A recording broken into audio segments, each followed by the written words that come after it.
hover over a couple of times, make sure there's no hydraulic under the engine. Walk around the aircraft, check for oil leaks anywhere, also check inside the engine compartment, check complete exterior surface, check underneath the wing, and make sure that the undercarriage is secure. Make sure that you've got no leaks on your hydraulic system, check that your brakes are in order, there's no leaks of brake fluid or anything like that. Make sure there's no obvious damage anywhere at all. On the underside of the aircraft, check that your printout head is secure as well. Okay? Right then.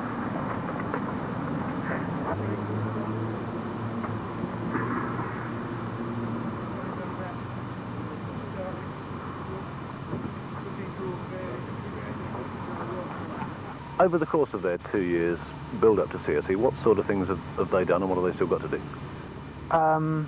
They have got to do their final examination, which comes at the beginning of next term. They have done 2 years very hard work producing a file. They've done 2 years very hard work producing a project on some particular aspect of education, of aviation that they like. One lad even wrote to Sir Barnes Wallis to get more details on the Wellington that he was doing a project on.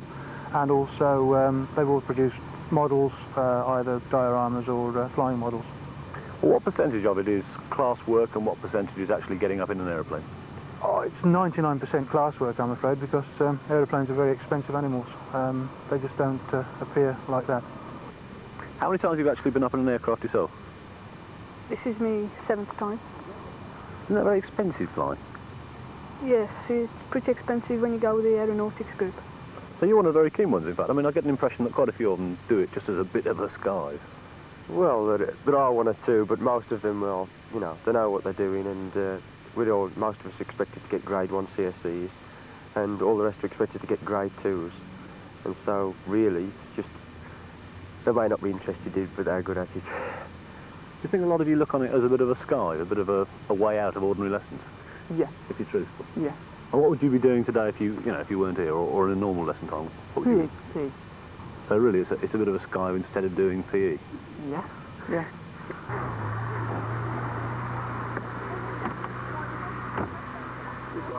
Okay, and if you put your headset on. Right. Okay, comfy?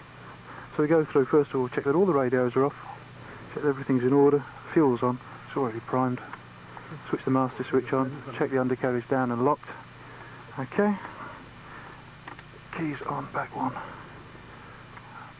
Prop clear, throttle set, and contact.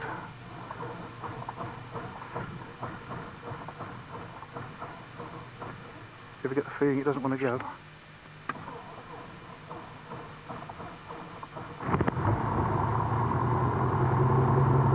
Okay. Contact.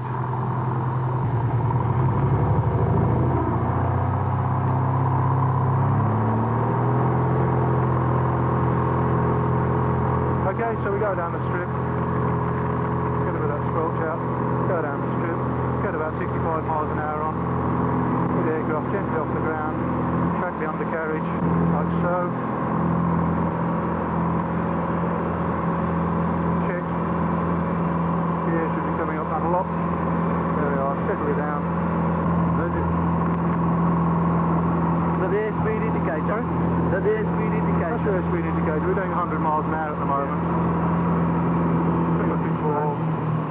That's taken. Most of the kids now have had a flight or two. How do you actually finance it? Because it is very expensive.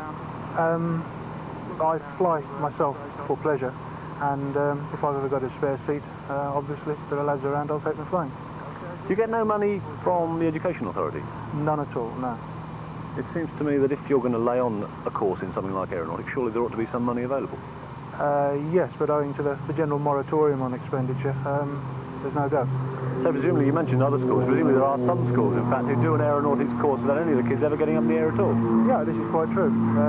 I should imagine most schools that do aeronautics do it without any actual flying whatsoever. Presumably the kids can't actually take controls themselves, can they? What sort of age can they do that?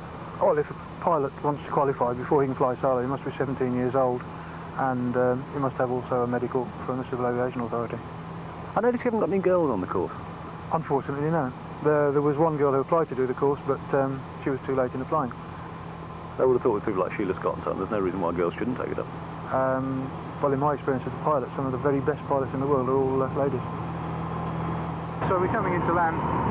As we're joining the circuit downwind, we check carburetor heat, do our brief landing checks, brakes off, get the speed down, lower the undercarriage, set the mixture is rich, pitch fine, fuel on, fuel pump on, and in we come.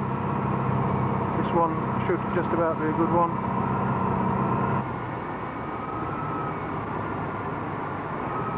Come on.